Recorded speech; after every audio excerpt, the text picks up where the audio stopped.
Students, ये हम आज पर्ल्स अरिहंत का चैप्टर 1 का सेकंड पार्ट पढ़ने वाले हैं, इकोनॉमी। मैंने पार्ट 1 इसमें पहले ही अपलोड कर दिया है, आप प्लीज़ पहले उसको देख लीजिए। देन अब हम समझेंगे कि इकोनॉमी क्या होती है। तो इकोनॉमी क्या है? इकोनॉमी जो है वो है एक huge collection of interconnected production and consumption activities that aid in the allocation of scarce resources। सबसे पहले बिल्कुल सिंपल भाषा में समझिए कि इकोनॉमी होती है जहाँ पर हमारी सारी इकोनॉमिक एक्टिविटीज़ होती है और प्रॉफिट मोटिव होता है, प्रॉफिट मेकिंग होती है, तो वो इकोनॉमी कहलाती है। यानी कि इकोनॉमी प्रोडक्शन और कंजप्शंस का वो एरिया है जहाँ पे प्रोडक्शन और कंजप्शन का ह्यूज कलेक्शन होता है, ठीक है, जिससे हमारे जो स्किल्स रिसोर्सेज हैं उसको हेल्प मिलती है उसका एलोकेशन करने के लिए। तो इकोनॉमी क्या है? इकोनॉमी है एक huge collection of interconnected production and consumption activities that aid in the allocation of scarce resources। Next समझेंगे economy is economics at play in a certain region. यानी कि जहाँ पर हम इकोनॉमिक एक्टिविटीज़ कर रहे हैं, जहाँ पर हम उसको प्रैक्टिकली कर रहे हैं, उसको कहते हैं इकोनॉमी। और ये किसी भी एक सर्टेन रीजन में होती हैं, चाहे तो किसी कंट्री में होती हैं ये। इसके बाद है एसेंशियल जो इकोनॉमिक्स एक्टिविटीज़ हैं किसी भी कंट्री की, वो हैं production, consumption and capital formation. यानी कि कोई गुड्स या सर्विसेज प्रोड्यूस की जाती है, फिर उसका कंजप्शन कंज्यूमर के द्वारा किया जाता है और उससे कैपिटल फॉर्मेशन यानी कि प्रॉफिट मेकिंग होती है। तो ये हमारी इकोनॉमिक एक्टिविटीज़ होती हैं जो बहुत एसेंशियल होती हैं, यानी कि मेन होती हैं। तो हम समझेंगे economic versus non economic activities. आप लोग वैसे जानते ही होंगे। देखिए, जो इकोनॉमिक एक्टिविटीज़ हैं तो ये जो एक्टिविटी हैं ये मनी अर्न करने के लिए होती हैं, जहाँ पर नॉन इकोनॉमिक एक्टिविटीज़ हैं वो मनी अर्न करने के लिए नहीं होती, ना ही वो कोई फाइनेंशियल गेन करने के लिए होती हैं।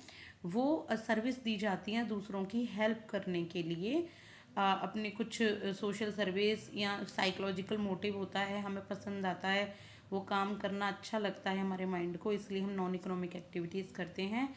इकोनॉमिक एक्टिविटीज़ में अर्निंग मोटिव होता है और इसमें सोशल एंड साइकोलॉजिकल मोटिव होता है। जो इकोनॉमिक एक्टिविटीज़ हैं ये मोटिवेटेड होती हैं किससे? By rational concerns as they involve the use of scarce resources. क्योंकि यहाँ पे रिसोर्सेज कम होते हैं तो ये रैशनल कंसर्न के थ्रू मोटिवेटेड होती हैं। और ये जो नॉन इकोनॉमिक एक्टिविटीज़ हैं ये हमारी मोटिवेशनल होती हैं और सेंटिमेंटल होती हैं, सेल्फ सेटिस्फैक्शन के लिए की जाती है। यहाँ पर कोई भी रैशनल कंसर्न नहीं होता, यानी कि प्रॉफिट मेकिंग नहीं होती, ना ही ये है कि इस समय रिसोर्सेज का स्केर्स यूज़ करना है, स्केर्स रिसोर्सेज का यूज़ करना है, सॉरी। इसके बाद देखिए इकोनॉमिक एक्टिविटीज़ का आउटकम क्या है? यहाँ पर वेल्थ क्रिएट होती है, ज़्यादा से ज़्यादा धन हमारे पास आता है और हमारी नेशनल इनकम की वैल्यू भी ऐड होती है। नॉन इकोनॉमिक एक्टिविटीज़ का आउटकम क्या है? Happiness and satisfaction. ये नेशनल इनकम को अफेक्ट नहीं करती। इकोनॉमिक एक्टिविटीज़ की एग्जांपल्स हैं एग्रीकल्चर, इंडस्ट्री। और नॉन इकोनॉमिक एक्टिविटीज़ के एग्जांपल हैं free time activities, social welfare activities और रिलीजियस एक्टिविटीज़। देखो मैं आपको बिल्कुल सिंपल एग्जांपल बताती हूँ। इकोनॉमिक एक्टिविटीज़ यही, जैसे हमारे फादर या पेरेंट्स अर्निंग करने के लिए जाते हैं, जॉब करते हैं या फिर अपना सामान बेचते हैं। अगर कोई बिजनेसमैन है, अपना प्रोडक्शन करते हैं और उस सामान को सेल करते हैं, तो वो इकोनॉमिक एक्टिविटीज़ होती है, क्योंकि वहाँ पर हमारी सेल एंड परचेज़ हो रही है और हमें प्रॉफिट मेकिंग हो रही है हमारी। लेकिन नॉन इकोनॉमिक एक्टिविटीज़, जब हमारी मदर हमें घर पे होमवर्क कराती हैं, पढ़ाती हैं, तो उनको पता है वो उनकी रिस्पॉन्सिबिलिटी है, प्लस सेटिस्फैक्शन है, प्लस उनको इस चीज़ से हैप्पीनेस ही तो मिलता है और सेटिस्फैक्शन कि मेरे बच्चों ने होमवर्क कंप्लीट कर लिया। तो ये होती हैं नॉन इकोनॉमिक एक्टिविटीज़। अब हम पढ़ेंगे इकोनॉमिक के सेक्टर्स के बारे में। तो देखिए इकोनॉमी में जो सेक्टर्स होते हैं वो होते हैं 5 sectors: primary sectors, secondary sector, tertiary sector, quaternary sector and quinary sector. तो जो प्राइमरी सेक्टर है उसमें क्या होता है?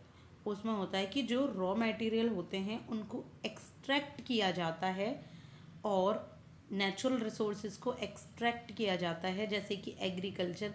देखिए इसमें जो प्रोडक्शन होती है हमारी सामान की या किसी भी चीज़ की, वो एग्रीकल्चर के थ्रू यानी कि नेचुरल रिसोर्सेज हैं, लैंड, उसके थ्रू एग्रीकल्चर आप कर रहे हो, फॉरेस्ट्री है, फिशिंग है, एनिमल है, हस्बेंड्री है, माइनिंग एटसेट्रा। ये सब आप डायरेक्टली नेचुरल रिसोर्सेज के थ्रू या डायरेक्टली रॉ मटेरियल आप इनसे निकाल रहे हो। देखिए एग्रीकल्चर में जैसे किसी ने वीट उगाए या राइस उगाए हैं, लेकिन वीट और राइस को डायरेक्टली तो नहीं खा सकते, उसमें प्रोसेसिंग भी होती है, तो ये तो सिर्फ रॉ मटेरियल है। या फिशिंग हो गया, फिश सिर्फ एक रॉ मटेरियल है, उसको बाद में यूज़ किया जाता है। एनिमल हस्बेंड्री चाहे मिल्क हो, और माइनिंग, तो ये सब आपके रॉ मटेरियल। जैसे कोयला हो गया, इसको आप फर्दर प्रोसेस करते हो, देन इसको यूज़ किया जाता है। तो जितना भी रॉ मटेरियल से रिलेटेड जो भी एक्सट्रैक्शन होता है वो प्राइमरी सेक्टर में आता है। इसके बाद है सेकेंडरी सेक्टर। सेकेंडरी सेक्टर में वो एक्टिविटीज़ होती हैं जहाँ पे रॉ मटेरियल को फिनिश्ड गुड्स में ट्रांसफॉर्म किया जाता है। किसके थ्रू? वैल्यू एडिशन के थ्रू, मशीनरी के थ्रू। तो इसमें जैसे वीट को आप प्रोसेस करते हो, किसके थ्रू प्रोसेस करते हो आप वीट को? मशीनरी के थ्रू, हार्वेस्टर के थ्रू। तो उसके बाद ये होता है सेकेंडरी सेक्टर। ये हमारी जैसे कि इंडस्ट्रीज़ होती हैं, तो इसमें क्या क्या आता है? कंस्ट्रक्शन एक्टिविटीज़ होती हैं, इलेक्ट्रिसिटी, गैस, वाटर सप्लाई और जितनी भी अदर यूटिलिटी सर्विसेज होती हैं। एक second guys, please wait for a moment, I am just coming in a moment. Okay, thank you.